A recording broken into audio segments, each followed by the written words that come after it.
Hazrat Ali described about epidemic as when there is a harmful epidemic, people should read Ya Shafiu Ya Allah and write Bismillahir Rahmanir Rahim at the door of the house. There will also be diseases of which 1 out of 10 parts will be treated and 9 parts will be in isolating from others. When people commit new sins, then innumerable evils and diseases descend.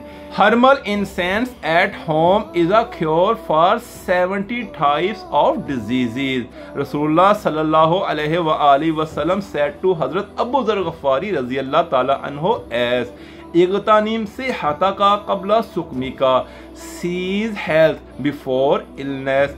Fir minal majzumi ka firarika minal asad, run away from leprosy as you run away from a tiger. La tadim nazra ilal majzumina wa iza takallamta wa yaqumu qadruhum.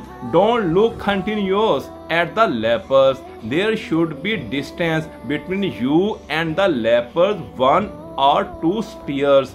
Iza habata wadiyan fa adta ghayrahu. When they walk on one way, then you should walk on the other way. When you come to know that there is plague, then don't go there and where you live. If plague spreads there, then don't leave the place. Don't take a sick camel to a healthy one.